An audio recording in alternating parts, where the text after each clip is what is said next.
सुबह सुबह अशोक जी बाहर टहलने गए हुए थे। जब घर लौट कर आए तो देखा उनकी पत्नी प्रभा जी रसोई में बर्तन साफ कर रही थी। उन्होंने एक नज़र बहू के कमरे पर डाली, जिसका दरवाज़ा अभी तक लगा हुआ था। मतलब बहू अभी तक सोकर नहीं उठी थी। यह सब देखकर अशोक जी रसोई में जाकर अपनी पत्नी से बोले, प्रभा, रात भर तो तुम अपने घुटनों के दर्द से परेशान थी। पूरी रात तुम सो भी नहीं पाई। फिर भी ऐसी हालत में क्यों सारे दिन नौकरानी की तरह घर के कामों में लगी रहती हो? अरे एक बार हालत देखो अपनी शीशे में जाकर। पहले से आधी भी नहीं रही हो। तुम बीमार रहती हो तो क्या ज़रूरत है तुम्हें इतना काम करने की? अरे बहू तो तुम्हारी पैर फैलाकर 8 बजे तक सोती है और तुम नौकरानी की तरह रसोई में लगी रहती हो। ये सब मुझे बिल्कुल भी अच्छा नहीं लगता। ऐसा ही तुम्हारा बेटा है, जिसे अपनी माँ की बिल्कुल भी ज़रूरत नहीं है, क्योंकि उसे तो अपनी पत्नी के लिए फ्री की नौकरानी जो मिल रही है। अशोक जी अपनी पत्नी से गुस्से में बात कर रहे थे। बीमारी की हालत में पत्नी का इस तरह काम करना उन्हें बिल्कुल भी अच्छा नहीं लगता था। प्रभा जी बर्तन धोकर अपनी साड़ी के पल्लू से हाथ पोंछते हुए बोली, आप क्यों अपना खून जला रहे हो? अब बेटे बहू के साथ घर में रहकर 2 रोटी खानी है तो काम तो करना ही पड़ेगा ना। बैठकर तो इस घर में कोई एक गिलास पानी भी नहीं देगा। हाँ हाँ, सारा दिन काम करने से भी कितनी इज्जत से मिलती है इस घर में वह 2 रोटी भी। यह तुम अच्छी तरह से जानती हो। प्रभा जी बोली, अब नसीब में जैसी लिखी है वैसी तो मिलेगी। आप ये सब बातें सोचकर परेशान मत होइए। ज़्यादा सोचोगे तो बीमार पड़ जाओगे। प्रभा जी बात को काटते हुए बोली, अरे हाँ, आप कुछ दिन के लिए कहीं जाने के लिए बोल रहे थे। कब जाएंगे आप? मैं आपका जाने की तैयारी कर दूंगी, आपके कपड़े रख दूंगी। अशोक जी बोले, हाँ, वो मेरा बैग जमा देना, मैं कल सुबह ही निकल जाऊंगा। जी फिर कब तक आएंगे आप? प्रभा जी ने पूछा। बस जल्दी ही आने की कोशिश करूंगा। जैसे ही काम ख़त्म होगा वापस आ जाऊंगा। मैं आज ही तुम्हारी दवाइयाँ ला कर रख दूंगा, क्योंकि मुझे पता है मेरे जाने के बाद तुमसे यहाँ कोई तुम्हारी दवाई के लिए भी नहीं पूछेगा। और जितना काम तुमसे बने सिर्फ उतना काम किया करो। प्रभा जी बोली, चलिए ठीक है, नाराज़ मत होइए। मैं आपके लिए चाय बना देती हूँ, आप बाहर बैठिए। अशोक जी बाहर हॉल में बैठकर अखबार पढ़ने लगे। प्रभा जी अपने कमर और घुटनों के दर्द से परेशान है। इस उम्र में उनसे ठीक से काम भी नहीं हो पाता और खड़े होकर रसोई में बर्तन साफ करना बहुत मुश्किल हो जाता है। कुछ तो शरीर में बीमारी और कुछ घर के कामों में लगे रहने से प्रभा जी को पहले से ज़्यादा कमजोरी भी आ रही थी। जिस दिन भी प्रभा जी घर के कामों में हाथ नहीं लगाती, उसी दिन उनकी बहू घर में लड़ाई झगड़ा करने लगती है। खाना खाने के समय प्रभा जी पर बात डाल डाल कर उन्हें सुनाने लगती है। बहू के जहरीले शब्द सुनकर प्रभा जी के गले से निवाला नीचे नहीं उतरता। इसलिए प्रभा जी सोचती है कि इस रात दिन की कलह और चिक चिक से तो अच्छा है मैं घर के काम ही कर लूं। लेकिन काम करने पर भी उनकी बहू प्रभा जी को देखकर जलती भुनती रहती है। वह अपने ससुर को भी देखकर बिल्कुल खुश नहीं है, क्योंकि अशोक जी सही बात कहने से पीछे नहीं हटते थे। उन्होंने 1-2 बार बहू से कहा भी कि अपनी सास से इतना काम मत करवाया करो, लेकिन बहू के अंदर थोड़ी सी भी लाज शर्म नहीं है। इतना कहने में ही वह अपने ससुर से जबान लड़ाने के लिए तैयार हो जाती है। अगर अशोक जी बेटे से कहे तो वह भी पत्नी के फेवर में बोलता है। अशोक जी तो बस किसी तरह घर में रहकर यह सब बर्दाश्त कर रहे थे। अशोक जी अपने बनाए हुए मकान में रहते हैं। उनकी मेन मार्केट में कपड़ों की एक बड़ी सी दुकान है और मेन रोड पर 2 प्लॉट है। बाकी ज़मीन जायदाद इतनी नहीं है। उनका बेटा कपड़ों का कारोबार ही संभालता है। अपनी दुकान को पहले अशोक जी ही संभालते थे, लेकिन धीरे धीरे बेटा बड़ा होने लगा।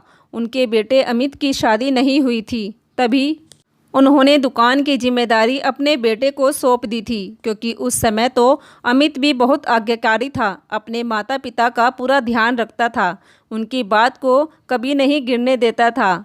जैसा अशोक जी कहते थे वैसा ही करता था।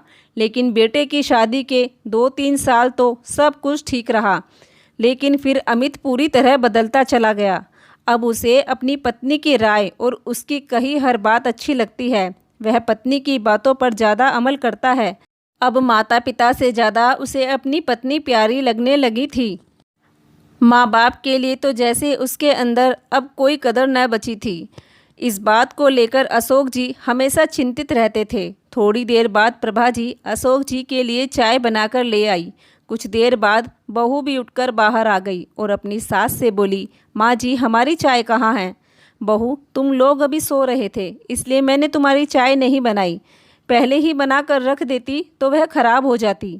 बहू मुंह पिचकाते हुए बोली, माँ जी अब तो उठ गए हैं ना हम, जल्दी से बना दीजिए और कमरे में ही पकड़ा देना। कहकर बहू नमकीन बिस्किट लेकर अपने कमरे में चली गई। यह सब सुनकर अशोक जी बहू को कमरे में जाते हुए तिरछी नज़रों से देख रहे थे। फिर अपनी पत्नी को देखने लगे। बहू का फरमान सुनकर प्रभा जी 2 कप चाय बनाकर उनके कमरे में देकर आ गई। अगले दिन अशोक जी किसी जरूरी काम से बाहर जाने लगे। अशोक जी को जाता देखकर प्रभा जी की आंखों के कोर गीले हो गए। अशोक जी पत्नी के आंसू पोंछते हुए बोले, मैं जल्द ही लौटूंगा, अपनी दवाई समय से लेती रहना। बेटा अमित भी सोफे पर ही बैठा था। अशोक जी बोले, बेटा जरा मुझे स्टेशन तक छोड़कर आ जाओ, जल्दी पहुंच जाऊंगा तो समय से ट्रेन पकड़ लूंगा वरना लेट हो जाऊंगा। अमित माथे में सलवटें डालते हुए बोला, पिताजी आपको वहां तक ले जाने में बहुत ज़्यादा समय लग जाएगा। मुझे जाकर दुकान भी खोलनी है। शादियों का सीजन वैसे ही चल रहा है, थोड़ी बहुत दुकानदारी होगी तो वह भी ख़त्म हो जाएगी। पर बेटा दुकान तो 10 बजे खुलती है और अभी तो 8 भी नहीं बजे। दुकान के समय तो तुम वापस लौट आओगे। अमित गुस्से में बोला, पिताजी मेरा दिमाग तो ख़राब मत कीजिए। आप एक काम कीजिए, अगर आपको जाना है तो आप खुद ही ऑटो से निकल जाइए। अशोक जी मन ही मन मुस्कुराते हुए बोले, बेटे मुझे तेरे साथ की कोई ज़रूरत भी नहीं है, बस मैं तो तुझे आजमा रहा था। अशोक जी ने अपना बैग उठाया और चुपचाप घर से निकल गए। अशोक जी अपने मित्र के यहाँ किसी ज़रूरी काम से जा रहे थे, जो कि कानपुर में रहते हैं। अशोक जी के घर से निकलते ही अमित की पत्नी सोफे पर टांग रखकर अमित के पास बैठ गई और प्रभा जी की तरफ सड़ा सा मुंह बनाते हुए बोली, अच्छा हुआ तुम्हारे पिताजी यहाँ से चले गए, मैं तो बहुत खुश हूँ। मैं तो कहूँ वापस ही ना आए। पिता के लिए ऐसी बातें सुनकर अमित तो चुपचाप सोफे पर बैठा रहा, लेकिन बहू की यह बात प्रभा जी को बिल्कुल भी अच्छी नहीं लगी। बहू, ये तू अपने ससुर के लिए कैसी बातें कर रही है? कुछ तो सोच समझ कर बोल लिया कर कि तू क्या बोल रही है। देखो तो सही अमित, तुम्हारी माँ को बुढ़ापे में भी तुम्हारे पिताजी की कितनी ज़रूरत है, इतना कहने में ही लड़ने को तैयार हो रही है। माँ क्यों सुबह सुबह मूड खराब कर रही हो? और वैसे भी सही तो बोल रही है मोनिका, यहाँ रहकर तो पिताजी घर के कामों में ही दखल अंदाजी करते रहते हैं, दूसरा कोई काम तो है नहीं उन्हें। अच्छा हुआ यहाँ से चले गए। बेटे की बातें सुनकर प्रभा जी की आंखें भर आई। वह आगे कुछ ना बोल पाई और अपनी साड़ी के पल्लू से आंसू पोंछते हुए अपने कमरे में आकर बैठ गई। मन ही मन सोचने लगी, जिस बेटे के लिए हमने रात दिन खून पसीना बहाया, घर दुकान प्लॉट, इसकी पढ़ाई लिखाई शादी, ये सब हमने मेहनत मजदूरी करके ही तो हासिल किया है, वरना हमारी कौन सी ज़मीन जायदाद रखी थी कि जिसे बेचकर हमने ये सब खरीद लिया। हम दोनों पति पत्नी ने जिस बेटे के लिए जी तोड़ मेहनत की, उसी बेटे को आज हम बोझ लगते हैं। उसे हमारी कोई कद्र नहीं, कोई ज़रूरत नहीं है। यही सोच सोच कर प्रभा जी की आंखों से लगातार आंसू बह रहे थे। अशोक जी के जाने के बाद प्रभा जी बहुत देर तक अपने कमरे में ही बैठी रही। एक तो पति के जाने से उदास और दूसरा बेटे बहू की कलेजा चीर देने वाली बातों से प्रभा जी का दिल बहुत ही दुखी था। अशोक जी को गए हुए कई दिन बीत चुके थे।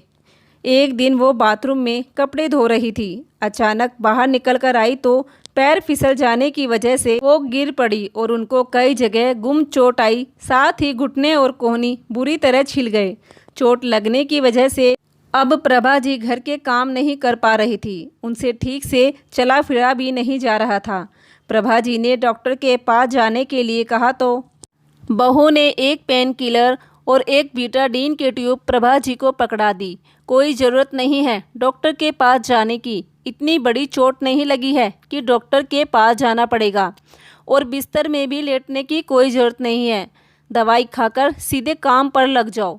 बेचारी प्रभा जी की दर्द के मारे जान निकली जा रही थी और बहू को घर के कामों की पड़ी थी। अपने कमरे में बैठी प्रभा जी को आज अशोक जी की बहुत याद आ रही थी। 4-5 दिन के अंदर अंदर अशोक जी भी अपना काम करके वापस घर लौट रहे थे। इन 4-5 दिनों में बहू ने प्रभा जी के साथ बहुत गलत व्यवहार किया था। उनकी हालत पहले से भी ज़्यादा बदतर हो गई थी। अमित ने तो एक बार भी अपनी माँ से ना तो उसके चोट के बारे में पूछा और ना ही उसे डॉक्टर को दिखाया। अगर डॉक्टर को दिखा देते तो चोट शायद जल्दी ठीक हो जाती, लेकिन अब घाव भरने का नाम नहीं ले रहा था। प्रभा जी को बहुत ज़्यादा परेशानी हो रही थी। वह चलने फिरने में असमर्थ हो रही थी। बहू तो अपनी सास से खाने पीने के लिए भी नहीं पूछती। उस दिन उन्हें बहुत तेज भूख लगी थी। प्रभा जी अंदर कमरे से ही बहू को ज़ोर ज़ोर से खाने के लिए आवाज़ लगा रही थी, लेकिन बहू बाहर हॉल में बैठी अपनी सहेलियों के साथ किट्टी पार्टी मना रही थी। बहुत देर तक आवाज़ लगाने के बाद जब बहू ने उन्हें खाना नहीं दिया तो भूख से तड़पती हुई प्रभा जी दीवार का सहारा लेते लेते बाहर तक आ गई। मोनिका और उसकी सहेलियां खाना खा रही थी। प्रभा जी को इतनी तेज भूख लग रही थी कि वह डाइनिंग टेबल पर रखी खाने की प्लेट को उठाने लगी।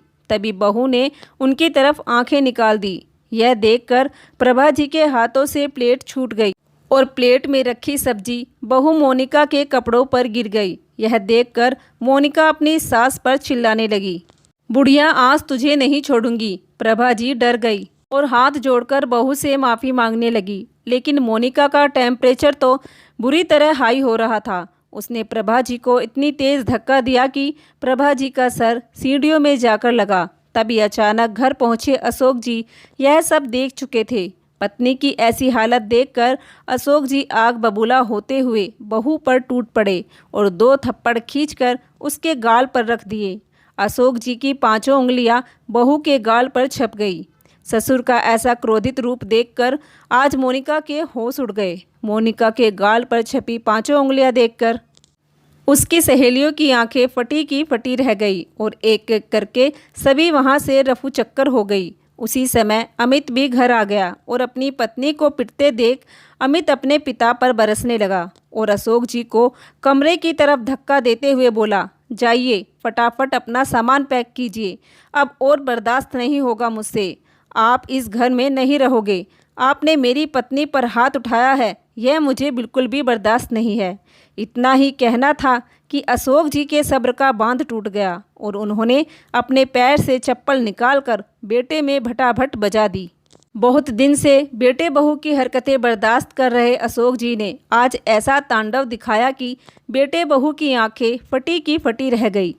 अपने बाप को कमज़ोर समझने की बेटा तूने बहुत बड़ी भूल कर दी। ये बूढ़ी हड्डियाँ अभी कमज़ोर नहीं हुई है। अरे तेरी इतनी हिम्मत कि हमारे घर से ही तू हमें बाहर निकालेगा। अरे बाहर तो मैं निकालूंगा अब तुझे इस घर से, वो भी बिना कुछ दिए। एक सुई तक तुम्हें इस घर से नहीं ले जाने दूंगा मैं। बहुत शौक था ना तुम्हें बना बनाया खाना खाने का, सास से दिन भर नौकरों की तरह काम करवाने का। पता तो अब चलेगा तुम्हें, जब तुम दोनों दूसरों के यहाँ मेहनत मजदूरी करके अपना खून पसीना बहाओगे, तब जाकर 4 पैसे कमाओगे। क्योंकि ऐसा इंतजाम करके आया हूँ मैं जो तुमने कभी सपने में भी नहीं सोचा होगा। तुमने क्या सोचा था यह बुढ़ा यूं ही घूमने निकल गया? कहीं घूमने नहीं गया था मैं, बल्कि मैं तो तुम्हारा इंतजाम करने गया था। बहुत हवा में उड़ रहे थे ना तू और तेरी पत्नी, तो अब ज़मीन पर आ जाओ, क्योंकि अब मैंने तुम्हारे उड़ने के लिए पंख नहीं छोड़े हैं। अब तुझे और तेरी पत्नी को इस घर में आसरा नहीं मिलेगा। ना तुम्हें दुकान पर कदम रखने दूंगा और ना ही अपने प्लॉट में से कुछ भी दूंगा। कुल मिलाकर तुम्हें मेरी संपत्ति में से कुछ भी नहीं मिलेगा, क्योंकि बेटा मैंने तुझे अपनी संपत्ति से पूरी तरह बेदखल कर दिया है। यह सुनकर अमित और उसकी पत्नी के पैरों तले जमीन खिसक गई। बेटा बहू दोनों फटी आंखों से अशोक जी को देखते रह गए। हाँ बेटा, अपनी माँ को इस घर में नौकरानी बनाने में कोई कसर नहीं छोड़ी थी तुमने। बस एक हाथ उठाने की कसर थी, वह भी तेरी पत्नी ने आज पूरी कर दी। तेरी पत्नी मेरी पत्नी का अपमान करे ये मैं कैसे बर्दाश्त कर लूँ? जैसे तुम्हें अपनी पत्नी प्यारी है, उससे कई गुना ज़्यादा मुझे अपनी पत्नी का आत्मसम्मान प्यारा है। बहुत सोच समझकर मैंने यह कदम उठाया है, क्योंकि तुम्हारी रग रग से मैं वाकिफ़ हो चुका था। अब तुम्हारा इस घर से दाना पानी ख़त्म हो चुका है। अपना कहीं और जाकर इंतजाम करो। पिताजी, ऐसा मत कीजिए, कहाँ जाएंगे हम? अमित रोनी सूरत लेकर बोला, पिताजी ऐसा मत कीजिए, कहाँ जाएंगे हम? हमारी तरफ से कहीं भी जाओ, कैसे भी रहो, हमें नहीं पता। बस मैं इतना जानता हूँ कि अब हमारा तुमसे कोई संबंध नहीं है और मेरा फैसला अटल है, इसे कोई नहीं बदल सकता। ये सुनकर अमित और उसकी पत्नी प्रभा जी की तरफ माफ़ी मांगने और पिता को समझाने के लिए जैसे ही आगे बढ़े, अशोक जी ने बेटे बहू का रास्ता रोक लिया और दरवाजे की तरफ हाथ करते हुए बाहर का रास्ता दिखा दिया। निकल जा अपनी घरवाली को लेकर यहाँ से, अब तुम्हारे लिए इस घर में कोई जगह नहीं है। बेटे बहू ने खूब हाथ पैर जोड़े, लेकिन अब तो जो होना था वो हो चुका था, जिसे अब कोई नहीं बदल सकता था। ऐसा भी हो जाएगा, बेटे बहू ने तो कभी सपने में भी नहीं सोचा था। आज अशोक जी ने बेटे बहू के ऐसे पर काटे कि दोनों औंधे मुंह जमीन पर आ गिरे।